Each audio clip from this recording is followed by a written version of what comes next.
Fundo imobiliário VGIR11 vem se destacando pelos bons dividendos que ele vem pagando, cresceu bastante tanto em patrimônio quanto em número de cotistas, então é desse fundo imobiliário que nós vamos conversar um pouco. No vídeo de hoje vamos saber onde ele investe, vamos saber quanto que ele vem pagando em dividendos, vamos saber se está realmente num bom preço ou se está caro. Resumindo, vamos saber se é ou não um bom investimento. Lembrando que nada do que eu falar aqui é recomendação de compra ou venda de ativos, tá legal? Então aproveitando, já deixa o seguinte para mim aí nos comentários. Você tem o VGIR11 ou algum outro fundo da Valora na sua carteira de investimentos? Deixe nos comentários, vamos fazer um bate-papo bacana e se liga aqui na descrição de todos os vídeos aqui do canal, tá? Tem sempre um material muito bacana para quem já investe ou para quem está querendo começar a investir em fundos imobiliários. Vídeos também aí que eu recomendo muito que vocês vejam, que vão ajudar bastante no crescimento de vocês, eu tenho certeza. Então se liga aí na descrição, também deixo todo esse material no comentário fixado. Sem mais delongas, sem mais enrolação, já vamos aqui para a tela do Status Invest, que é onde eu gosto de acompanhar os fundos imobiliários para fazer minha análise, tá? Então, já chegando aqui, a gente já está com VGIR ou o VGIR11, né? Vamos chamar aí de VGIR aqui na tela, e a gente já vê que ele é um fundo imobiliário de base 10, porém esse fundo não era base 10, tá? Esse fundo agora está sendo negociado aqui na casa dos R$10, porém ele era aquele fundo de base 100.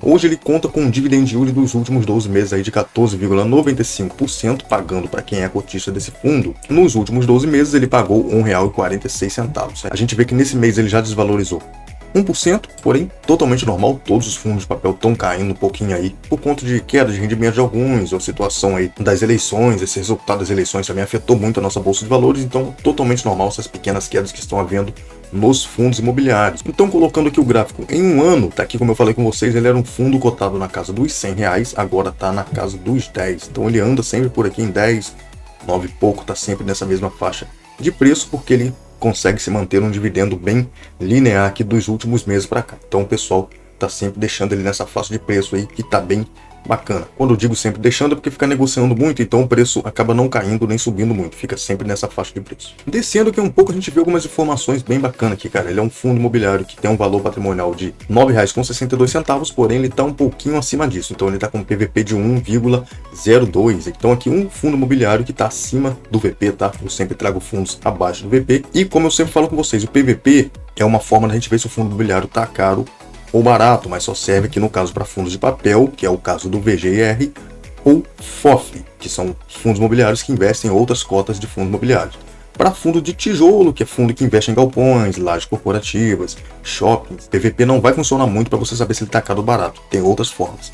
Mas, entrando aqui no PVP, é um indicador que diz para a gente se o fundo está sendo negociado no preço justo dele, se está acima do preço justo, como é o caso do VGIR, ou se está abaixo. Aqui no caso está acima porque está acima de 1. Quando está 1,02, 1,05, 1,10, você vai estar pagando um ágio ou você vai estar pagando um valor a mais para ter esse fundo na sua carteira. Porque como a gente consegue ver, o patrimônio líquido desse fundo imobiliário é de 993 milhões, porém o mercado está aceitando pagar um pouco mais de 1 bilhão nesse fundo imobiliário. Então PVP acima de 1, quer dizer que o fundo está mais caro do que ele realmente vale. Se tivesse em 1, estaria no preço justo dele. E abaixo de 1, estaria mais barato do que ele realmente vale. Outra coisa que a gente consegue ver aqui, ele tem um caixa bem grande. Depois a gente vai olhar no relatório para ver se é isso aqui mesmo. O número de cotistas desse fundo imobiliário é um número bem interessante, tá? Já está chegando aqui na casa dos 90 mil cotistas, bem bacana, tem uma liquidez média diária bem alta, de quase 4 milhões. E o último rendimento que ele entregou aqui de 13 centavos, ainda não anunciou o próximo rendimento, porque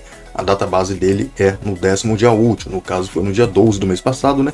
Nesse mês também eu acho que será no dia 12. Descendo aqui mais um pouco, a gente consegue ver aqui na entrega de dividendos dele que ele vem entregando sempre nessa faixa de 11, 12, 13 centavos aqui. Então tá bem bacana, bem tranquilo, conseguindo manter bem ali retinho essa faixa de dividendos que ele vem entregando. Então vamos fazer o seguinte, vamos entrar aqui no relatório para ver umas informações mais aprofundadas desse fundo imobiliário. A gente vê que ele é um fundo da Valora, tá? Já está aqui, o Valora CRI CDI, Fundo de Investimento Imobiliário. A gente já vê que ele segue o CDI, já deixa claro aqui logo no início do relatório. E aqui logo no comecinho a gente já vê informações bem importantes desse fundo. Dá para ver que é um último relatório de novembro, tá? O último que ainda tem aqui, ainda não saiu de dezembro. Encerrou novembro de 2022 com o patrimônio alocado 78% em CRIs, distribuídos em 45 diferentes operações, tá? 45 CRIs diferentes, num total de 775,1 milhões de reais. E já fala aqui pra gente que o patrimônio do fundo subiu em 262,8 milhões porque teve uma liquidação da oferta que teve da sexta emissão de cotas do VGIR11. Logo que ao lado a gente vê algumas informações como taxas, taxa de performance, taxa de administração, então tá tudo aqui do lado, tudo para você conferir, bem bacana. Uma taxa de gestão que ele cobra de 0,8% sobre o patrimônio líquido, uma taxa de performance de 20% sobre o que excedeu o CDI, paga semestralmente, tá? Nos meses de julho e janeiro, uma taxa de administração de 20% ao ano sobre o patrimônio líquido, com valor mínimo de 20 milhões no primeiro ano de funcionamento do fundo. E ainda tem uma taxa de escrituração aqui, equivalente a R$ 1,40 mensais por cotista. Então é um fundo que cobra bastante taxa, hein, cara. A gente dando uma olhada aqui, e como eu tinha falado que era no 10º dia útil, o anúncio do dividendo aqui tá mostrando pra gente que é no 8º dia útil, então eu errei aqui. No 8º dia útil ele anuncia os dividendos que vão ser pagos. Aqui na parte da carteira do VGIR11, a gente vê que o ativo que tem maior porcentagem, que tem maior participação no patrimônio desse fundo é esse CRI Elbor 7E12, que tem uma participação de 7,31% no patrimônio desse fundo. Então a gente vê que a maior posição no patrimônio dele, no caso da carteira de CRIs, é de apenas 7%. Então bem distribuído aqui, bem alocado o patrimônio. O restante bem para baixo, 6, 4, 3, 2, e vai só diminuindo aqui a participação no patrimônio dele, como a gente consegue ver um pouco mais para baixo aqui, chegando a participações bem pequenininhos mesmo aqui bem embaixo. Então ele está praticamente todo alocado aqui em CRIs e uma pequena parte está em caixa. 21,9% do patrimônio aqui do VGIR está em caixa, que no caso deve ser esse dinheiro da última emissão, né? Algumas informações interessantes aqui sobre a carteira do fundo imobiliário. A gestão tenta explicar pra gente aqui que o foco da gestão do VGIR11 é trabalhar com a maior alocação possível em CRIs. Então eles tentam ter a maior alocação possível em CRIs.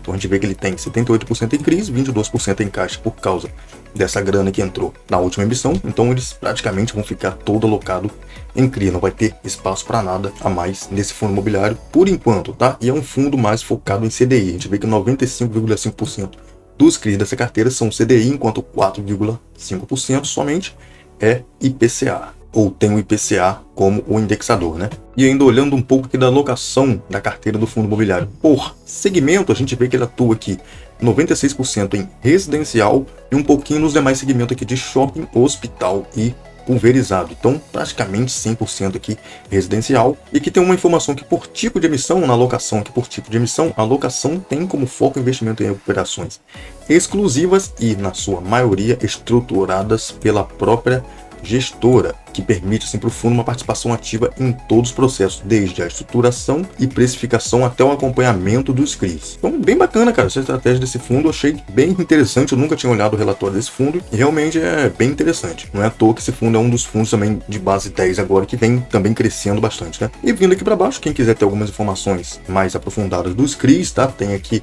a parte do detalhamento dos ativos, você pode dar uma olhada aqui nos rates, se tiver algum aqui, as taxas e tal, vencimento, tá tudo aqui embaixo, tudo aqui direitinho, bem detalhado pra gente olhar, quem quiser olhar, tá? Como eu falei no outro vídeo, com relação ao rate, né, não é obrigatório que tenha aqui, se é A, B, não é obrigatório. Então aqui, até onde eu tô arrastando aqui, nenhum aparece qual é o rating dessas operações. Aqui agora apareceu um aqui, esse do General Shopping, que a gente vê que é bem tranquilo, a taxa, o cupom aqui de IPCA mais 5, bem high grade mesmo, uma taxa bem tranquila, muito bacana, fundo muito top, cara. Eu, sinceramente, nunca tinha olhado o relatório, nem tinha prestado atenção nesse fundo, mas eu vejo muita gente falando, então eu resolvi fazer um vídeo aqui para trazer para vocês. Como eu já falei, né, mais uma vez eu peço para vocês, deixem nos comentários se você tem ou não cotas desse fundo imobiliário na sua carteira ou de qualquer outro fundo imobiliário aí da Valora. Vamos fazer um bate-papo bem bacana aí nos comentários. E novamente agradecendo a cada um que está ajudando muito esse trabalho aqui, fortalecendo bastante o canal. E o vídeo vai ficando por aqui. Valeu, é nóis. Fui.